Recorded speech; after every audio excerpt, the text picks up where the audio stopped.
Good afternoon, Top Badminton. Today we are joined by the one and only Billy O'Donnell, who is in Greenock. Is that right, Billy? I'm in Greenock. Oh, you're in Greenock. Sorry, it's Greenock Golf Course I was looking at. That's So it. are the Yeah, two of them side by side? Are they? yeah. The Guruk, from the west, basically from the Clyde coast, you have Guruk, then Greenock running along the coast, and then into Port Glasgow. They all run in one into the other. They call the area Inverclyde. Now I'm going to at that end, and I ended up getting a ferry from Greenock to Dunoon. Is that right? That's right. Yep, that's And right. that still happens. So, mhm. Yes, yeah. I live about a mile and a half from the ferry terminal there. Yeah, oh, nice. That's a lovely bit, isn't it? Do you overlook the water? I live one row back, from the coast, so we don't get flooded or anything like that. And we're kind of off the main road, but it's a handy spot. It's quiet, but it's Nice. very close to everything. Yeah, that's all you want, isn't it? And what do you do with yourself? Golf, right? I play a bit of golf. I'm still a member of a tennis club. I don't really play that much anymore, but I'm involved in running it. I'm on the committee that manages the sports grounds around it. Right. We've got tennis, we've got bowling, we've got rugby, they all in the one complex. Well, is it a And I school do or a bit something, of, or is it a sports centre? What? oh, it's a sports ground. It was granted to the people of Inverclyde for sports use 100 years ago this year. Nice. The and we formed or the people at the time formed this sports association. So we have 2 rugby pitches, big clubhouse, bowling green, four tennis courts, 2 other smaller clubhouses. And it's a charitable trust basically. No badminton. No badminton there. So you've no indoor courts, is that right? It's all outdoors. It's all outdoors. Nice. We've actually just redone the tennis courts. We've just relaid in the last 2 or 3 weeks ago, which was I actually hit a ball on them for the first time in a while. But I do that, and I do a bit of racket stringing. Oh, dear, is that right? And you don't play tennis, league tennis, anything like that?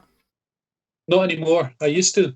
My knees are gone. I've had cartilage surgery in both knees over the years, and I've got arthritis in them now. And What's that down to? What was that from? Is that concrete floor? badminton? Diving around on concrete floors when I was playing badminton. And this can't be good, though, do you think? Tennis is different. Tennis is Yeah, that's right. It's not quick turn, is it? where you run. Yeah. Tennis is a running game. Yes. The badminton, you don't run, you jump and you lunge. True. I used to play squash badly with my pal from the tennis club, and he played quite a lot of squash. I didn't, but I could give him a really good game because I could move. Yes. I moved like a squash player, and squash players hate it when you can take it over your head and your backhand. That really confused. That's so true. I actually like squash, but I think it's getting more and more difficult to get a game, to be honest. I think courts are less and less nowadays. They had a couple of courts in our local sports centre. They're now creches. I think the only squash court we have locally is at the local cricket club. And it's very, very poorly used. The squash is almost non-existent here. Never really did take off. To be fair, so is badminton. It's almost died out, which is really Shame. sad. And is that where you're from originally, Billy? Are you from Greenock? Yeah, I grew up in Greenock. Did you? I've always lived here. Look, webbed fingers, the whole bit. Nice. Well, let's go with the question. So your full name is? William O'Donnell, but only to my mother when she was in a bad mood. Everybody calls me Billy. Yeah, we're all the same, aren't we? And how old are you now? I'm 64. And you retired 8 years ago, did you say? I did, yeah. What did you do for work? I worked for a company called National Semiconductor. We made semiconductor chips for various components around the world. the various companies, things that went into PCs and phones and all kinds of cars, all kinds of things. The Yeah, it was. It was a job I fell into. Greenock was a shipbuilding town historically. Yeah. I remember my dad telling me that there were 10,000 men employed in the yards when he was young. He didn't when I was working there. But when I was looking for work, there were two big employers, IBM, who made PCs and servers in Greenock, and National Semiconductor, who made ICs at the top of the hill. I got sent there when I left college, and started the following week, and kind of, apart from 1 year where we managed to trade down, I worked in the civil service that year. I worked there ever since. Started at the ground, started at the technician level, and I went up. Or something in college or something? No, I wasn't. I was one of those kids that went through school passing exams for the sake of it. I never worked. But I had a good memory. Yes. So I remembered things and I could pass exams. I didn't really know what I wanted to do when I left school. I went to university and got caught out because you can't do that. So I did a couple of years at university and dropped out. In Glasgow? I went to Paisley. Yeah. It was Paisley College. Now it's the University of the West of Scotland. Yes. So between not knowing what I wanted to do, and I was playing a lot of badminton, and I just couldn't keep up with the work. So I dropped out after 2 years, went to sign on after I'd worked the summer, and I kind of fell into that job. And tell me about the badminton. Sorry, that's what the next question was. Do you have any brothers or sisters? I have 2 brothers and a sister. They all younger. The older of my 2 brothers was he and I are only a year and a half apart. So we both played. My younger brother was a footballer. My sister played a little bit of badminton, but not competitively. And Jim left and went to the States to university. Straight from he graduated from Strathclyde and went out to the States. So by the time he was out of juniors, he was pretty much away. Was it easy to get access to badminton? And what was it, a school thing? Let's just stick with the question, I suppose. What age were you when you played? I started at about 15. Oh, really? Yeah, it's quite late, really, I suppose, is it?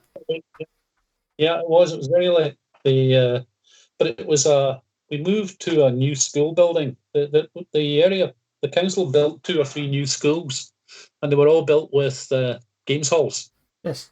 And big sports facilities in the early 70s. And at that point, the one I went to had what they called a youth and community wing.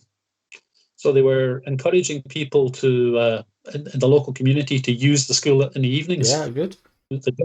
They had on-site janitors. The janitors lived on site, so the place and that was a new thing. So the school you'd been to previously didn't have sports at all. It had two gym halls. It was an fairly typical old secondary school with a couple of gym halls where the people ran about and played football and played hockey. That was about it. The youth and community wing opened up, and they had a youth club. And everybody in the school was invited to join the youth club along with the locals. The youth club used all the sports facilities, so you could go along at night. I started off playing table tennis. They played table tennis. There was badminton. There was a few other. There was basketball. There was volleyball. Good, isn't it? It's good, isn't it? It was terrific. I got out of that club came a badminton club that played in the West of Scotland League, a table tennis club that was one of the top clubs in this area, a basketball club that played in the National League, a volleyball club that played in the National League, all out of this youth and community setup. But over the years, it's died out as pennies got tighter. Who runs youth clubs? Is it just groups of people? Was it just a single person that who's? I suppose it kind of leads on to the questions. But who is it? Who kind of started it? Who got you into badminton? Who ran that club and got you into these different things? There was and the school, the council employed somebody to run the centre. He was responsible for all of it. He managed the what was going on in the whole complex, and each sport or each activity basically had a volunteer. Right. It started off as a volunteer. I think they actually, well, I know they actually got paid for a bit for coaching, because I got paid a bit for coaching as well at that point. Later, but that got us. That's how it operated. So we had a table tennis coach who I worked with to begin with, and then some of my pals played badminton, and they said, come to the badminton one night. So I went to the badminton one night, and it turned out the badminton coach was a friend of my mother and father. Right. It was a guy called Jimmy Owens. Right. Jimmy was super enthusiastic coach. Brilliant. And to be fair, he just organised this to begin with. He had 2 courts in the hall because there was something else going on in the third court, and you could have 40 or 50 of us rotating.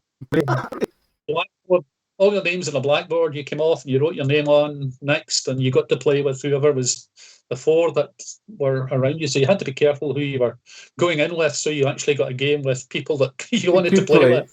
Yeah, that could play. Yeah. But that kind of got me into it. And then out of that, after a year, I think it was a year of that, maybe a year and a half, or towards the end of my 6th year at school, we decided we were forming a club, a badminton club, more specifically. You say we, Billy. Who was you talking about? There was a group of us. Jimmy was the main driver, but there were a bunch of us who played. We got to the point where we were the crowd who were turning up all of his youth club nights. Yes. And we were getting a bit more competitive, and he said, let's form a club and we'll get another night where we have the run of the place. So can you remember the time? Yeah. Back then there was a guy called John McGlynn, Jerry Begley. John and Jerry had played a little bit before. It was myself, it was Stephen Kyra, Jim Foster, John O'Kane, Paul. It was all the Jimmy's daughter. 2 of his daughters, Janice and Claire, both played. 2 Isaac sisters, Maureen and Rosemary.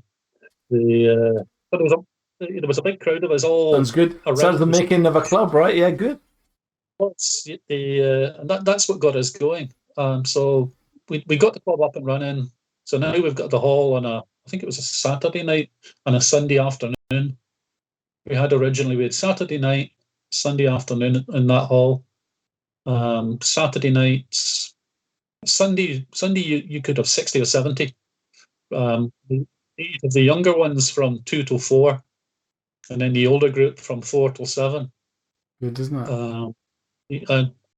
Listening to the other guys, it was a similar setup where each court had a group on it, and it was grouped by how you played. Yeah. If you won, you got moved up a court, didn't you? You move up a court as you got as your standard improved. We then went into the West of Scotland League, and at that point the West of Scotland League was huge. They played ladies, gents, and mixed. In mixed there were 8 divisions, and below 3, so from 3 down you had A, B, and C. So you had 1, 2, then 3A, 3B, 3C, 4A, 4B, C. Men's doubles, I think there were 6 or 7 divisions. Ladies, there were a few. I think it was 4, maybe 5. But we had a team in each league to start with, and that was kind of getting us into it. It was so suddenly now we've got a bunch of teenagers going in to play in the 8th division of the West of Scotland League, and you're playing against. We had never really played competitively. We'd played among ourselves, and we'd been coached a bit. But we're going to slaughter all these old guys in these funny little halls with lines along the wall and things hanging from the roof. He said, no, we don't play that. We play in a big hall where you can serve high if you want. The first year. Do you remember the first? Do you remember when you went to the first competitions and that kind of thing? Is there any names that you remember now that you remember now from those times? Oh, our first matches were back in the playing in our team. We'd have had who did we have? The John, Jerry, myself playing mixed with the two, Maureen, Rosemary, and Claire. That was our mixed team. Brilliant. Gents, we had Stephen, myself, Jim Foster, Alistair Allen, my brother Jim. The No, he was younger than me. He was a year younger. We didn't play that much together. Jim was he was into all kinds of other sports as well. He played basketball initially and then volleyball. He played in the volleyball club. He was kind of on the edge of he'd got himself to the point where at school he was on the edge of the national school's basketball team, and he chucked it and went to the volleyball. And he got to the same stage with volleyball, and he chucked it and went to badminton. And he couldn't get his head around the fact that I could beat him at badminton. He was an athlete with him. Like, he was tall and skinny, and I was a bit more, how would you put it, stocky. But I looked at it. Technically, I was better. Yeah, good. Good. So where did you start playing? So what was the name of that centre? It was at St. Columba's High School, and the club was Columban Badminton Club. Columban. Yeah. Good. Do you remember your first racket? First one I bought was I started. We had school rackets to begin with, all wooden-headed, steel shaft. Yes. First one I bought was a Carlton 3.9. Which was the kind of second level Carlton. But I didn't like that. It was a little too heavy. And I changed pretty quickly to the 3.7s. They had a couple of 3.7X. Funny, isn't it? That technology, that flat shaft, that's weird, that. I used the standard one. I used the 3.7 first. I used the 3.7. It was one of the, I changed that frequently. In the early days, I went from the 3.7, straight 3.7s, went to Yonex wooden-headed racket for a while. Yeah. Which might have been Yoniyama at that point. Yeah. They changed names in the early 70s from Yoniyama to Yonex. So I had a couple of these Yonex wooden ones for a while. And then I got a contract with Vicort, and I used their rackets for a few years. My brother got my Yonex rackets. How did you end up in a contract with Vicort? How did that happen? Was it through... Basically, we were playing junior tournaments, and we met a guy at one of the Inverclyde courses. Did you used to go to them? Did you? Yeah. Go to them quite frequently. We met a guy there who worked for them, and he suggested that if you were playing tournaments, just write to them, and they'll give you some kind of deal. Really? Everybody wrote to them. So the. Played with their rackets for a while. My brother got my Yonex, but he liked the wooden rackets because the frames were a bit wider. Oh, really? And he hit it in the frame more often than he hit it in the strings, so that helped him. Good one. The name of your first club was Columban, you said. That's okay. Do you know, when did you first pay for it? Did it cost much? What was it? Was it expensive? No, it wasn't. I think that was one of the... That's the other huge change, I guess. At that point, we got the hall free. Yeah, it's good, isn't it? So really all we were paying for were shuttles. Yeah. We also got the use of the school's other facilities. So if you wanted to go for a swim after badminton, you could do that. If we were going to an away match, we got the school minibus. If we were going away to tournaments, there'd be a group of us would get together, and Jimmy would take us away. He'd drive the minibus for us. And we'd go and play we played all the junior tournaments around Scotland, from Aberdeen, Elgin, down as far south as Dumfries and so what age were you here, Billy? What age was that? I'd have been playing under 18, so I'd have been from 17, 16, 18. 17. It's good, isn't it? Yeah. They started at under 18, played all the under 18s with mixed results. Never, none of us ever got to the point where we were winning tournaments, but if you got through a few rounds, you could see some progress. Yeah. You'd go take a packed lunch and you'd spend the day there, wouldn't you? You'd sit on the side of the court. Even if you get knocked out, you sit and watch it through to the finals and you sit there. And it still goes on, to be fair. It still happens. You go to tournaments in Edinburgh and people go with their rucksacks and they just sit there for the day. And you take a picture. I can't remember who it was. I think it was Bob Ula. Took a picture of after a tournament in the Coburn Centre. And the rubbish that was left was ridiculous. It was just like packets of everything left on the thing because it's like a massive picnic. Yeah, that's the way. It was pretty much like that. If we were going away a long way, we'd book somewhere overnight. Yeah. Youth hostel in Edinburgh was common, but the east of Scotland and the national were always at Meadowbank. Yeah. So we'd stay at a youth hostel in Eglinton Terrace. So that Jamie Owens, it sounds quite responsible, quite very heavily involved in bringing you on into liking it and loving it, right? Jimmy was Jimmy kept badminton alive in Greenock for 20 years, at least. With that, we had there was a big local league set up here as well. But it was church hall stuff. And there were a lot of good players. When I came through, it would have been the early 70s. I started to play. From the late 50s to the mid 70s. The national singles champion was from Greenock. Yeah. Robert McCloy won it from 58 to 72, and then Nicol McCloy won it 4 or 5 years in a row. Now, Robert had moved away, but Nicol was around. We had Nicol, we had George Forbes, who played with us later on. He was an international singles player. After them, we had Gordon Hamilton, who's now lives in Edinburgh. So these guys all come to your club? No, they played in other local clubs. We were an upstart club. We were at the bottom end of the West of Scotland League. There had been 3 or 4 clubs at the top end of the West of Scotland. We had a great facility. And the others, the other local club was a club called South Greenock, and they played in what used to be a church. So it was a single court, but it was huge. It was huge, high roof. Great place to play, but only one court. So when you were playing a 9-rubber match, you were there for a long time. Did you forget about that? They had Nicol, they had George, they had Gordon Hamilton, Alan Gilliland, Billy Gilliland. All came out of that club. And were all playing around that kind of time. So they were top first division. Yeah.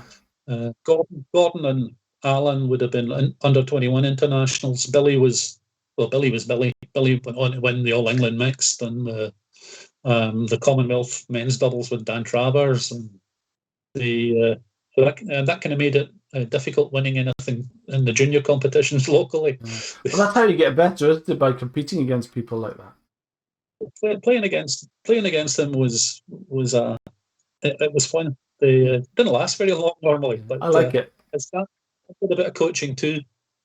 Ian Gilliland, he was the other local coach. Ian was at that point in Scotland, you had club coaches, intermediate coaches, and group coaches.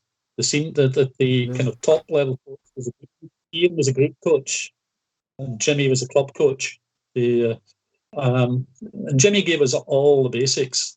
He'd have us doing shadow routines around the hall, 40 or 50 minutes, running backwards and shadow this and shadow that. Here's how to move your feet. Swing, holding the racket properly, proper swings. Ian he got involved as we improved. We were get coached by him as well in other places. And there were a lot of clubs you could go around. When I was 19, 20, I was playing badminton 6 nights a week in different clubs locally. Saturday and Sunday at Columban. Monday I'd got into South Greenock at that point.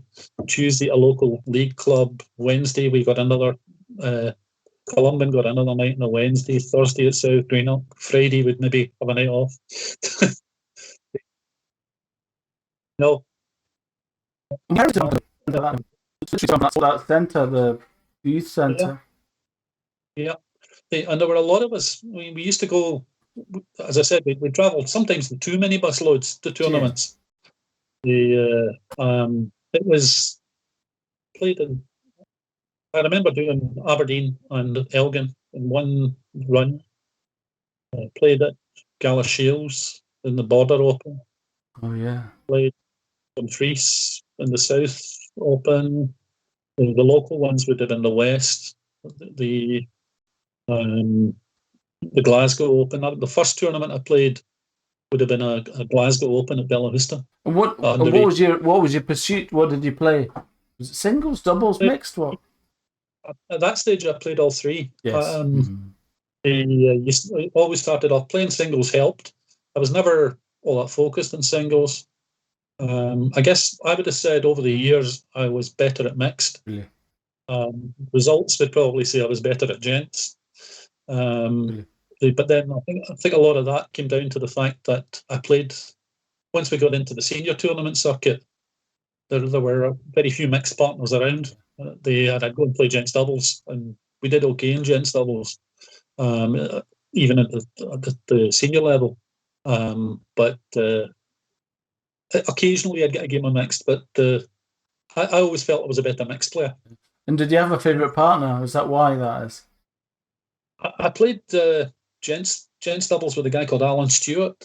Over the years, Alan was a couple of years younger than me, and he joined our club a couple of years into it. A year or two after we started up, we'd get, because we had a good facility and a lot of the better juniors playing. As juniors came through from other schools, they'd come to our club at the weekends. And I think the other big thing at that point was, at school, you had competition at school. You could play. The schools played against each other. They had teams. Yes. So when you were starting off, you get a game. You knew you could play. You could get a game for the school team. Yeah. Okay, if I've got a game for the school team now, what can I do beyond? I can get a game for a club, or I could get a game for the county school team. I could get a game for the area, the district team. So there was always something to go for. There's no competition in schools. Yes. So the kind of basic supply line got cut right off. Yeah. I remember talking to a guy at one of the clubs one night who was a PE teacher. This would have been in the 80s. He told me that, no, we don't do that. We don't have competitive sport anymore. We don't want them competing and losing. I mean, everyone I've spoken to pretty much has said, oh, I was in the schools league and, we used to travel to different schools to play and all that stuff. And it just doesn't exist. Yeah. It's a shame it doesn't exist. Along with it, I had big discussions about teachers taking badminton in PE, teachers running clubs after school, all of those things. They don't exist. Yeah, that's the big change. And we started before the big teachers strike in the late 70s, where everything got changed. But we'd have a teacher involved. A lot of the teachers volunteered to come to the clubs. So if one of them was interested in basketball, he'd get involved with the basketball club, and he'd probably run the school basketball team. Mm-hmm. We had a couple of teachers who were interested in badminton. They would notionally run the school badminton team, but it was really Jimmy that ran it. Yeah. They'd come to the club, and he'd be telling them, "Oh, you want him playing with him, and her playing with him," and then he'd turn up. Was he a good player? He'd been a half decent player. Yeah, he played tournament stuff. He was local, was he? He was from Greenock as well. Or? Yeah, he's from Greenock. That's good. He died a couple of years ago, but he was coaching till he was into his 90s. He was kind of like what's his name, Andy? Yes, Andy Cook. Yes. A similar sort of. He just kept going and kept going. Was he? When he coached, was it when you said you started a club? Was it a structured coach? Did he have structured coaching as such, or did you just go and play? Yeah. Oh no, we had Sundays. We'd have some structured coaching. Probably the first hour we'd be working on this or that, and then there'd be play. We'd riot because you can only take so much of running backwards and jumping around and doing this, that, and the other. We were there to play. What's it called? Would remind me. Jim Torrance told me about the something skip. What's it called? The Honatus. What was it called? The Hartona skip. Hartona skip. I need to write that down because I learned that as well. It's a way of moving to your backhand side to play around your head. That's it. I talked about it with Jim Torrance a lot, and I didn't. I learned it, and I can't stop doing it now. But nobody does it now. It's not fashionable. It's inefficient and not fashionable. Nobody does it now. But it was ingrained into me. I've learned it for so many months and years that I can't stop. I can't stop doing it. And yeah. No, I remember it well. We apart from Jimmy, we'd get, as I said, over the years we'd must have been in mid-70s. I started going to the summer courses. Did you in Largs? Well, the first one was a schools thing at Hamilton College, where it was a guy called Bill Neal and Ian Gilliland that coached us. And then the next year, a couple of my pals and I applied to there are 3 application courses at Largs. They'd run squad courses, so if you were in a national squad, you'd get a week at Largs doing with that group. If you weren't, there were these 3 courses that you could apply for. It was an open players course, which was anybody who could. Basically, it was a pretty mixed standard. The advanced players course, which was a kind of county player type standard, and it would bring there'd be players from England coming up. There was a guy pretty frequently came over from Germany who was a coach. There was a couple of kids a boy from Belgium came over. A couple of really good English juniors would come up for that course. And then the Carlton sponsored a course. It was the third of the 3. And the big thing about it was they always had a guest coach. And the guest coach was a big name. The first year it was Gillian Jelks. The second year I went on the second one, and it was a guy called Brian Purser, who was a New Zealand international who'd been in the final of the Commonwealth doubles. Then the third year was Punch Ganallan. Punch Ganallan, an All England singles finalist and doubles winner. Really? Malaysian guy. This guy was unbelievable. He was in his 40s by this time, but he was unbelievable. Some of the things he could do. He was so deceptive. He was so quick. What was the facility like in Largs? Was it a school? Or was it? Great. No, it's a purpose-built sports hall. It's 8 courts. It's got then there was an old house that had rooms. There was an 8-court games hall. There was a gym that was set up for gymnastics and some other indoor sports. There was an indoor tennis court. There were 8 outdoor tennis courts. There were 5 football pitches. So the Scotland football team would train there as well. They wouldn't stay in the house because they didn't have a license. They'd stay in a hotel and go there to train. I've heard good stories about Largs. I'll need to go because they do still run them. I think Dan and Ray Stevens run a course now. That's right. It's certainly it's one of those things where you have to be. You're playing all day. Yeah, you're going to you'd be up at 7 a.m. for a run before breakfast. Or sometimes playing singles before breakfast. That didn't really go down well with me. And then from 9 till lunchtime, there'd be some form of coaching. There'd be coaching on a particular topic. Have lunch. Then in the afternoons, it would be some work on tactics, and then you'd play, kind of building on what you'd learned through the day. Yeah. They'd have a singles ladder running. They'd have a doubles tournament at the end of it. It sounds brilliant. Oh, it was excellent. I must have gone. I went. So the first one was 75. I think the last one I went to was 82. So met a lot of people who were on the courses most years. So you knew you were going to get a good You had to pay. standard. Did you pay for it? What happened with that? Yeah, you paid for it. That's right. It still goes. I think it's a 3-day course now. Chris White, a friend of mine, Chris White plays. He goes to them. He loves them. And Steve Chappell actually mentioned that I think there's someone goes on in Largs in Grangemouth now as well.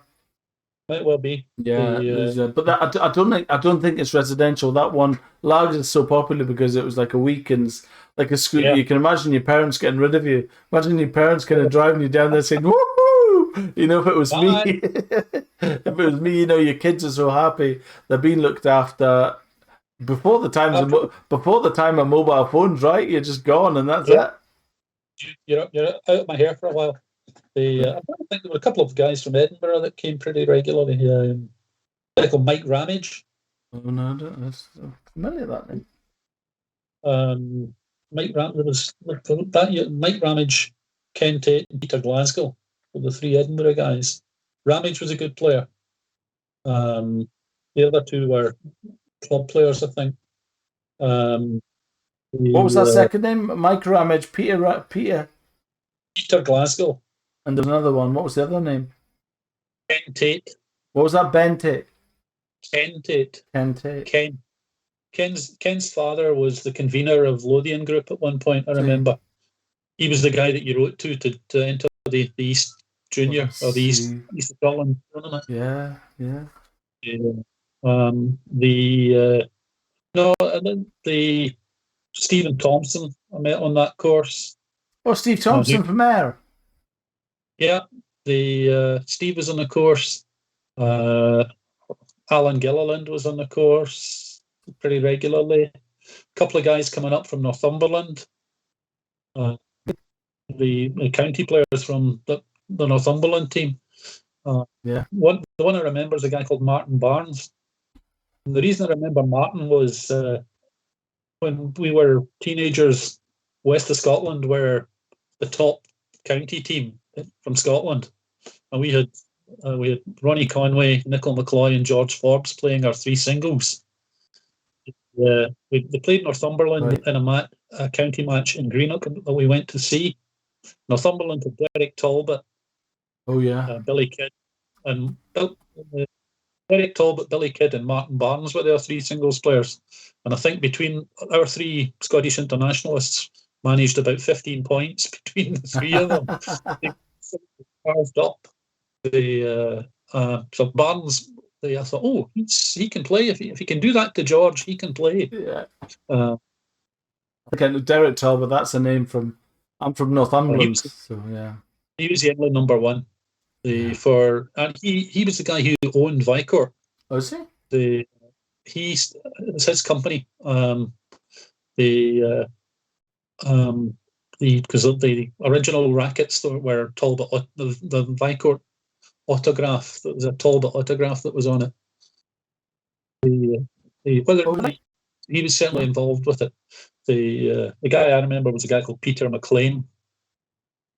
Who would be about my age. He was the production manager, and he was the guy that told us to write to them. And that all went very well till we went. Basically, they were selling rackets, or they'd give you a couple of rackets. You'd buy a couple at half the shop price, half the wholesale price. Yes. But their racket at that point was very, very light, and it tended to break just where the T-piece joined the head. You never needed a restring. If you broke a string, you just gave it a kick, sent it back, they sent you a new racket.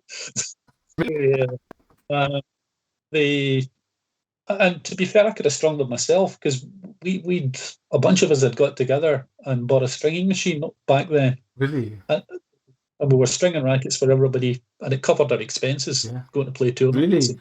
Because you had the tennis and all that stuff happening where you were as well, so you could do that as well, right? Yeah. I still do a lot of that, and to be fair, I hadn't done any in years. And about a year ago, somebody asked me to could I string a tennis racket? And I thought, yeah, okay. Mm-hmm. And then one of my friends who had moved away, who had been involved with the stringing, said, "I've got a machine that's more modern than the one you're using, and I'm getting a new one. Do you want the old one?" So I've now got his machine, and I must have done 80 or 90 rackets in the last year and a half. Really? 2 of them are badminton rackets. Old tennis, is that? That's 2 badminton rackets. And one of them was my own. Yeah, wow.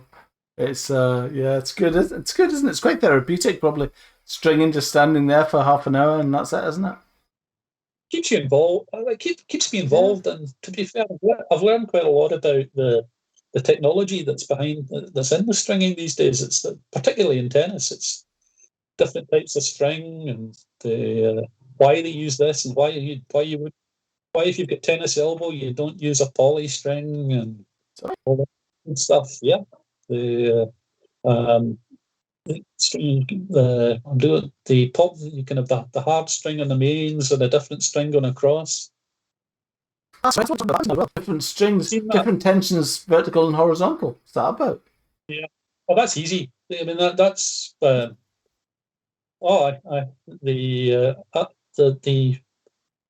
heard you one of the discussions you were talking about that the guy Ironside was spent it's Andrew. A whole lot of money. He spent $5,000 on a machine. Yeah.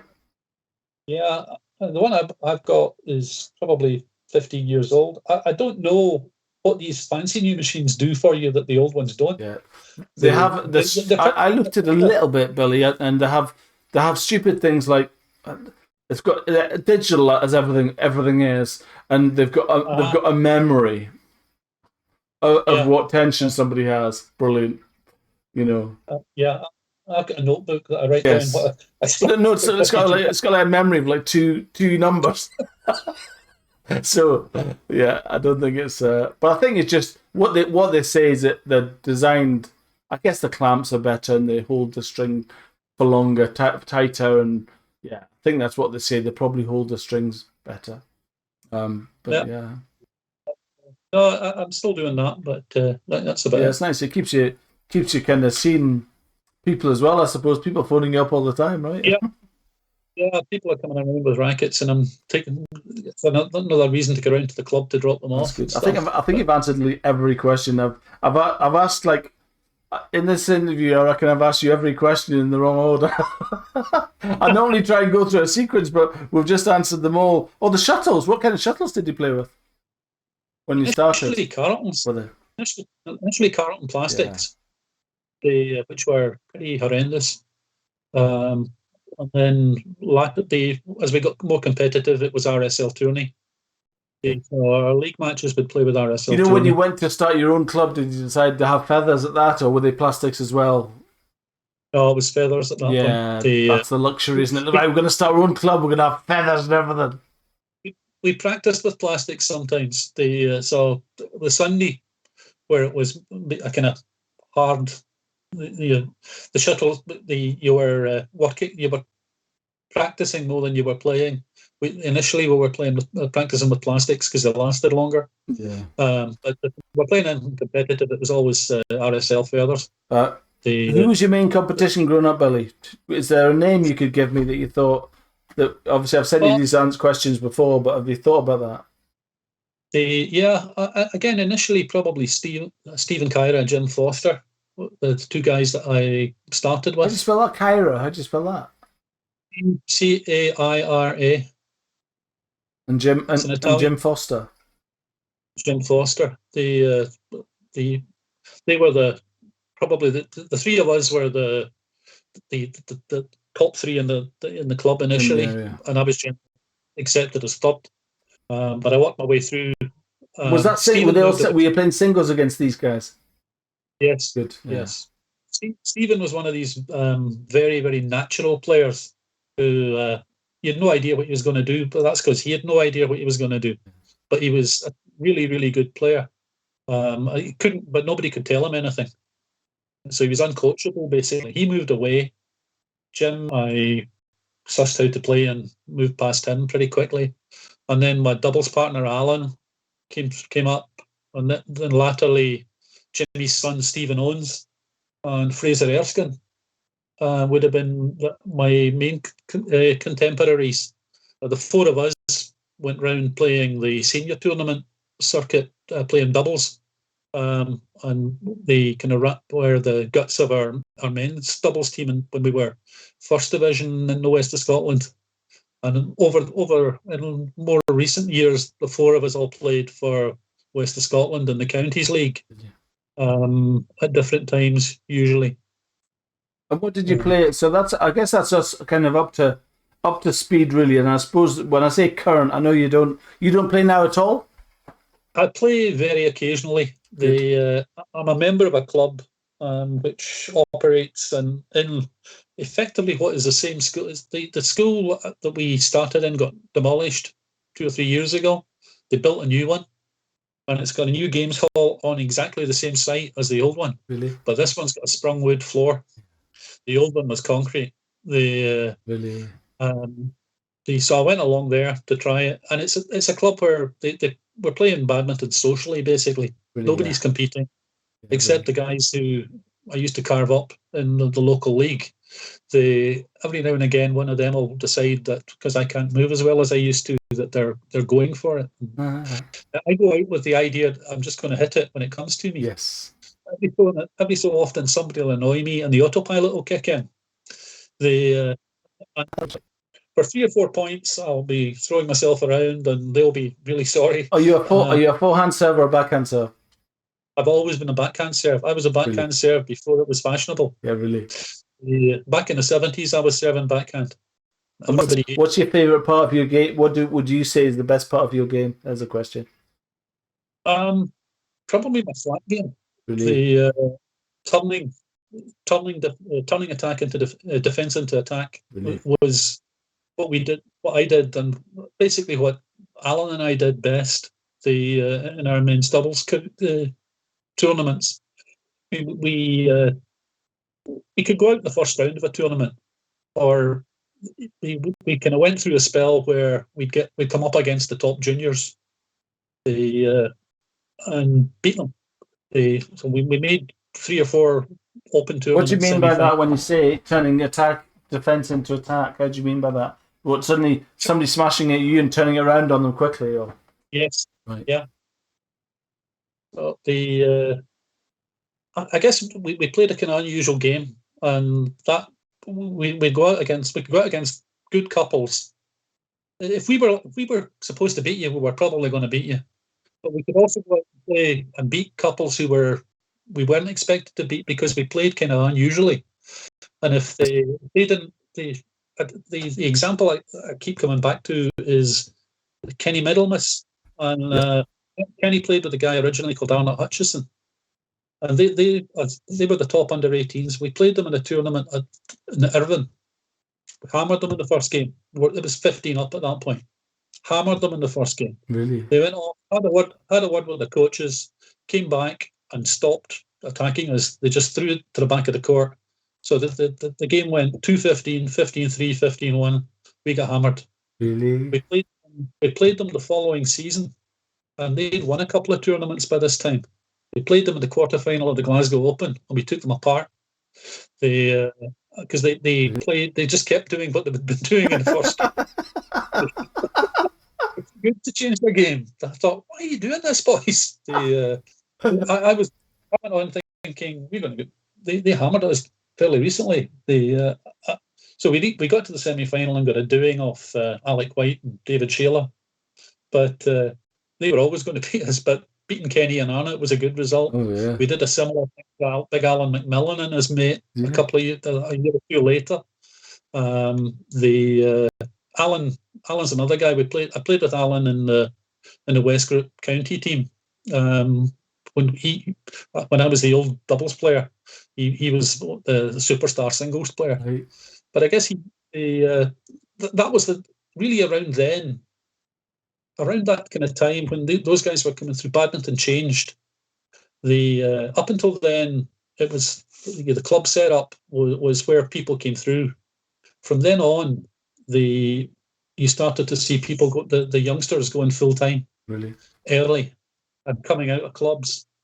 And I still think that's been a a huge gap in what Badminton Scotland or the Scottish Badminton Union at that time did.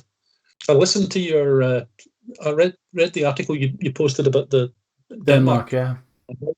It's Denmark, and they've built on the clubs here, and then they have streams that come off. Here we seem to have gone for an idea of we'll take the good youngsters out of clubs, and we'll do this and we'll do that. So effectively, you wind up with no pyramid.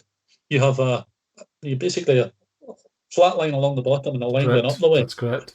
And every now and again, you come up with Kirsty Gilmore, and Kirsty's incredible. Her dad played with us as well, Brian, and our uncle David was a real good player. But every so often you'll get somebody like that, but you don't have. You don't have the same depth behind it anymore. Yes. You have the people who are playing who are full time, who make it to the full time set up, and then you have a lot of youngsters that they go into the school of sport. They go into this squad and that squad, and by the time they've got to 18 and not made it, they're gone. Correct. They're not there. They've lost them to the game. A friend of mine had a daughter who played with Kirsty through under 14, under 16, and was as good. The two of them would go and win tournaments in England. Yeah. The Kirsty Gilmore went on, and the other one just chucked it completely. Really? At all. It astonishes me when I hear people, because I've spoke to a lot of players now, and a lot of people who've said, "Oh, I played." Paddy McGee mentioned, he says, "I played with a guy." So I asked that question: "Who was your main competition growing up?" And he says, "Oh God, that guy was Paddy McGee's." I can't remember the name, but he just said, "Oh, the guy was incredible. Was absolutely, an amazing talent." And la la la la. And this is a national player talking. And I said, "Does he play anymore?" Yeah. And you think that's what I don't know. The last one that came through here was probably the boy from Greenock you interviewed a while ago, Alan Martin. Yeah, that's right. He's a lovely guy. Alan was a fairly good junior. He was.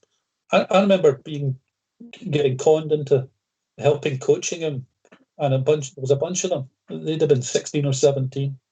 I'd have been 40, 42.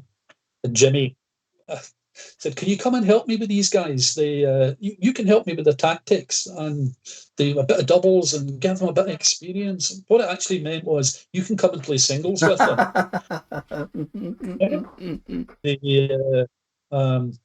What I caught myself doing, what Arthur Casey described, and realised that I shouldn't be doing this when they're coaching. I'd go. Initially, I'd beat them. And then it got to the point where I was going into rally avoidance mode to make sure I beat them. I'd be serving shot and attacking. I thought, no, this is not for me anymore, Jimmy.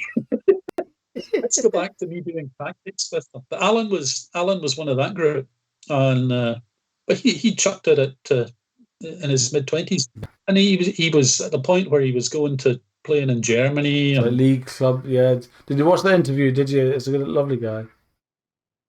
Yeah, I've known Alan since he was a kid, as I say. I see him now and again. Not so much these days. He's married and living in Glasgow now. Yeah. But nice guy. Involved with archery, I think he said. Archery, I think he's. Yes. Yeah. It's funny, isn't it? These sports, the pursuits are so similar in a lot of ways. They're all got the same issues with funding and all that stuff, and getting and developing people to come through become club players, and then once they, I don't know, it's a really difficult one. I hate to see people going to the wayside. I hate people saying great talent, they've had all this attention and then lose it. I hate that. Yeah, I think that's the bit it's a real waste. These kids that have everything until 17, 18, and then inevitably they fall out of love with the game. Like they don't just I don't play that much anymore. They just don't play for like 10, 15 years and say, nope, I've had enough of this. I've been dropped like a hot potato. There's nothing for them to fall back to. Yeah. Because there's no club structure. Yeah, that's right.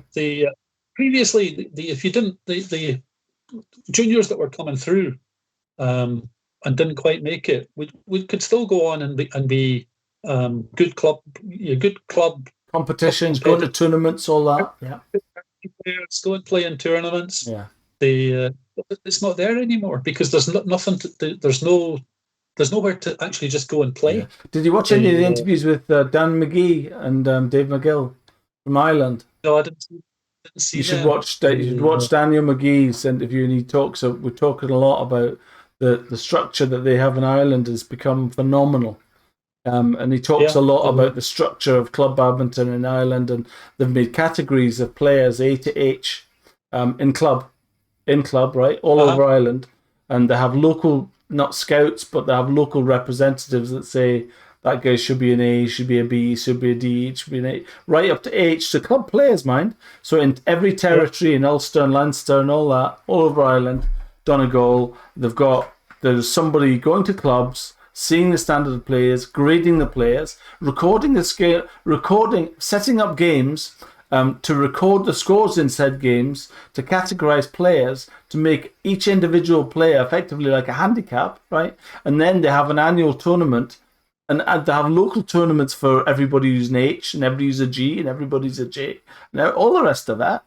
What we're talking about. Anyway, so you get the point. So and then annually they have in the Dublin Badminton Centre, which is a proper pucker venue, with cameras and video and the whole 9 yards. They have tournaments. How amazing is that? Yeah, I saw Badminton Scotland ran a club competition the last year or the year before, and a national club competition, and the final was played at the Scottish Open at the Emirates in Glasgow. So Alan McMillan was playing in it for county club, and but that's completely new, and it's a one-off. Yeah. It should have been happening 30 years ago, when there were a lot more people playing. Yeah. I said earlier that the West of Scotland League had eight divisions of mixed and 6 of gents. I think it's now got 2 of each. What's that? Greenock District League had 3 divisions with 8 teams in each division. It's gone completely. Yeah. Between here in Glasgow, there was a Paisley in District League. It's gone completely. It's Jimmy Owens. He's gone. They're gone. These people are gone. Yes, that's it. The people who are willing to selflessly, even if they weren't coaching or playing themselves, taking the time to go and organise things. And that, to be fair, that's the thing Jimmy did for us. He gave us his time, where he was willing. He was still playing initially, but he pretty much gave up playing to look after, to run our club. He'd do all the negotiating with the janitor, because we had a match that was going on, and it was 11 o'clock at night, and we still had a rubber to play. He had a key, so he'd lock up for the guy. It was people like that are missing. They're missing. Yeah, I agree. Bob Ula has been around a while and is doing a lot of work. Andy Cook, I only ever ran across Andy once, I think, and all the time I played. But he seemed like a guy. He seems like a guy who's doing the basically giving of his time. Yeah. And there probably are a few others, but they're few and far between now. Wheeler style that you need. That's what we need. Dougie Walker's a similar one in the East. And these people that just bring kids together and. Yeah, I remember Dougie vaguely. He was a face at tournaments. Yes. I never met the guy. Yeah.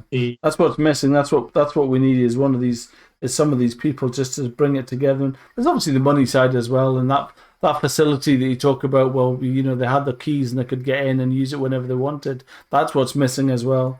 Kind of, and it all starts from the classroom. It all starts from teachers saying, "Do you know what? We've got a sports hall through there. We're finishing at 4 o'clock. There's a sports hall. Let's just have 4 till 5 at badminton club." Yeah, that and the fact that it actually went completely the reverse here, where it got to the point where we could get a school hall, but we had to pay for it. And if the school PE staff decided that they didn't want you using it, you didn't get it. Yeah. And very few of them liked the idea of other people using their facilities. Yeah. It was just it was it went completely from way up here to way down there over a Yeah. 15, 20 year. And tell me, okay, next going on to the questions you've been out. Would you believe this has been an hour now? Your current favorite racket? It's your current racket. I've got the last rackets I bought were probably 20 years ago. They're Carlton Aero Gear T2000 TFX, I think it is. I went back to university 20 years ago and did a master's part time. Yeah. Did you? I walked by a sports shop near Glasgow University, and they had these Carlton rackets in the window. Under £40. I thought, I'm going to have a couple of those. Really? I said, I'll have two. The guy said to me, that'll be £120 and you can pick them up in 3 days. I thought, what? Well, we'll string them. No, just give me them as they are. There's £80. He kind of looked at me very strangely. Yeah, I don't need the strings. Yeah. I've been using them since. And for the amount I play now, my daughter's actually away with one of them, I think. Does she play? Does she? She plays socially with her partner. That's good. I think they decided that they were going to get. They had a baby a couple of years ago, so a granddaughter who's just turned 2.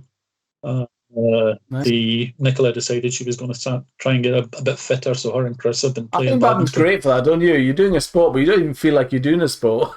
You're doing exercise, but it doesn't feel like exercise, does it?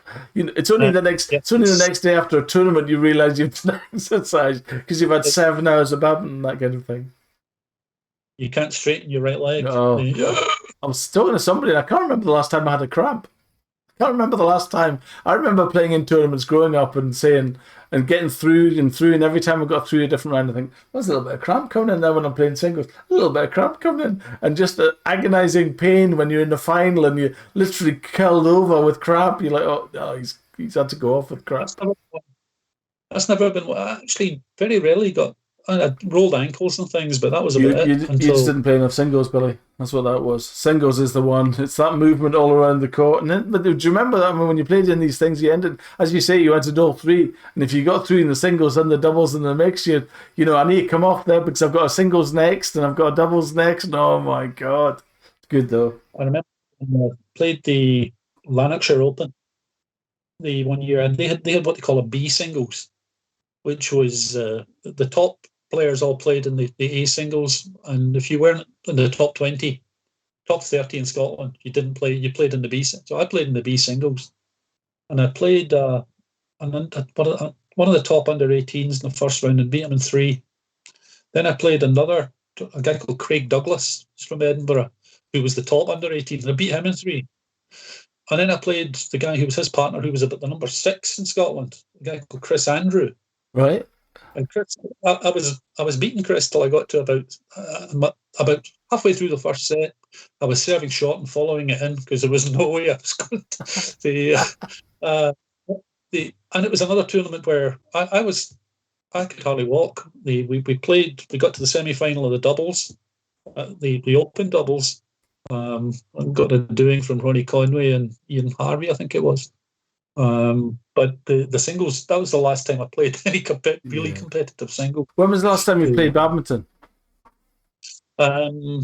Probably, well, the clubs have been closed. Yeah, of course. Really, most of the I played once or twice. Did you? The last year I could.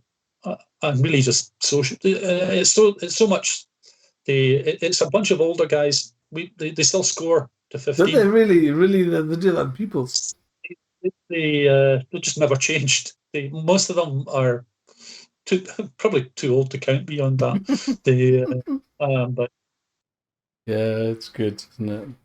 And are you still, when you play, are you still very competitive, or are you quite? That's the second last question. Do you still feel as competitive when you played? No, I try not to. Yeah. The problem is, as I say, every now and again, the autopilot kicks in, and I think I can still. It took me a long while to get my head around the fact that my body couldn't play properly anymore. So I didn't play at all for 6 or 7 years. And then at that point, I thought, okay, I'm just going to go and enjoy it. But as I said, the people, I enjoy it up to a point, and then I can't walk the next day. And now, and with I think, like for me, I think probably the drive to get back to playing and is kind of, that's part of the reason why I've made this channel, is because people miss it so much, and it's becomes a integral part of your life. When you play like I did, you play. I was playing sometimes a Monday, a Tuesday, a Thursday, and then on a Sunday. And when you can't do that at all, it's a real integral part of your life. And that kind of, has it made you feel that you want to play, or not really? I'd love to. I'd love to play but my knees just aren't up to it. I played occasionally. I'm the same with tennis. I can play occasionally. I've had cartilages done in both knees, and basically I've got arthritis in both of them now. The golf is about as energetic as you get. What would you say from? Okay, that's a question I've kind of started on. Was what did you say if you had a highlight of? All of the times that you played badminton, what would you think was when you think about badminton and all the years you played badminton, what would you say is the highlight? Is there a one? I guess I wouldn't say a specific highlight, but most of my friends I met and got friendly with through badminton. Now even my wife. She played badminton. Did you meet her at badminton? We did. She was one of the youngsters that came along the club. We played in 2 different local league clubs. This is a funny one. The guy who ran their club was well known for sneaky tricks, such as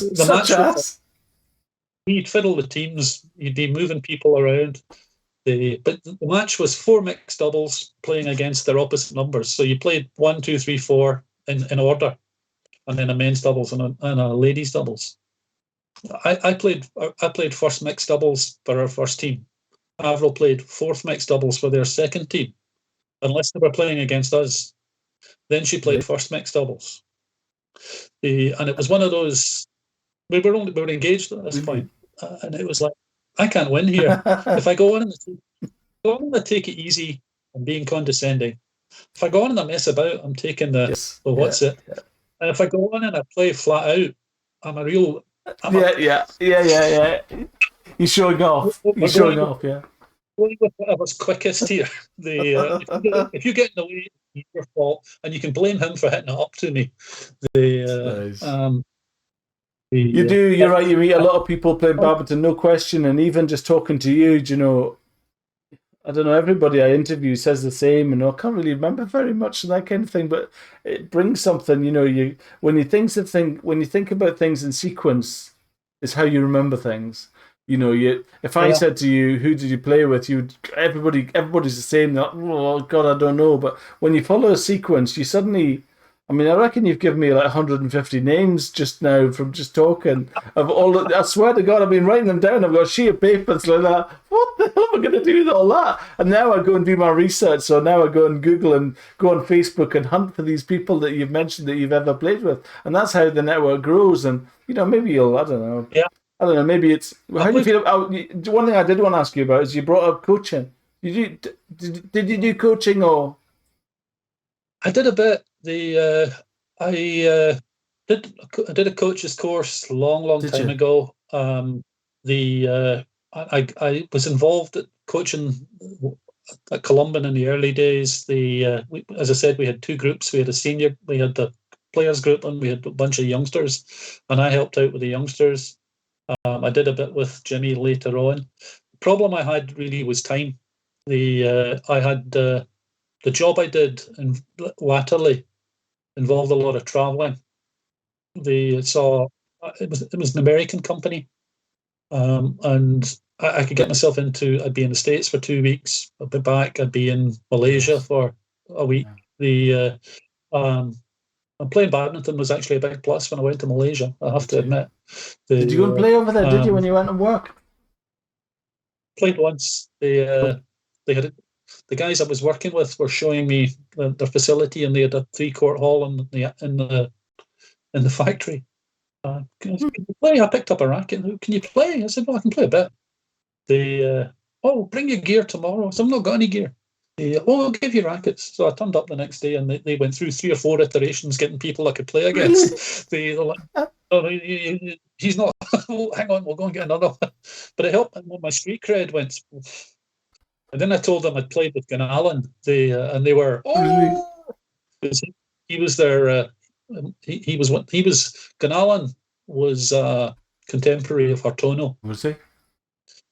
Hartono beat him in the All England final in 3 ends. So having been coached by him, even if it was only for a week and having paid for it, they thought, wow. The Malaysian guys were like, oh, yeah. You will punch, punch. No. Wow. Okay, last question was, what is it do you think about badminton? You know, you've obviously been involved with other sports, table tennis and all that kind of stuff. Is there anything that you particularly think about badminton? What's your thoughts about badminton? Why you love it so much, I suppose? I think just the fact that you can be as aggressive and as competitive. And to be fair, I was pretty aggressive and competitive. But once we finished, once the game was over, it was over. We'd play our gents doubles matches on a Saturday night from 6:30. We'd be done by 9 o'clock. Then we'd take the opposition. We'd all go for a beer. Yeah. The guy that you'd been throwing rackets at, we'd be sitting in the pub with him. I still see a bunch of these guys now and again. Somebody, Alan McIlvaine, mentioned a guy called Dougie McBriar. Dougie was he called him a maverick. I called him a whole bunch of other things over the years. I met Dougie fairly recently at the driving range. Really? Apparently, he's a very good golfer. I didn't know this, but I went to the local driving range for a lesson from the pro, and he was talking when I got there. He was talking to Dougie. Wow. Dougie and I spent 20 minutes catching up before I got my lesson. That's brilliant. Yeah, certainly meeting your friends is the thing, isn't it? Meeting so many people, and everybody becomes your family. You're living in each other's pockets, traveling to tournaments together, playing with each other and against each other, and all that stuff. It's an amazing community for sure, isn't it? I see the veterans set up now, and wish I'd kept playing. Yeah. Having taken because I'm Jim Torrance and Jim Dyatt, Stevie Thompson, Stevie Clark, all these guys I played against. I've actually gone to see some of the tournaments just to catch up. Jim and I played together for West of Scotland a few times, and we played against each other a lot in the West League. His kids are real good players. Yeah, I was chatting to Ben yesterday. Yeah, he's doing really well. Yeah, good. Well, thank you very much, Billy. That's been awesome. It's been an hour and 15 minutes. Incredible. Thanks for your time. Sunday afternoon. It's been nice. Really nice to meet you. I've made a new badminton friend. And nice to meet you. I'm definitely going to come and see you when we tennis. We get golf. I think golf is the key. Me and Jim Mailer's a mad golfer. He'll be Take care. Have a nice afternoon. Thanks for your time. Cheers, Billy. Thank you. Bye.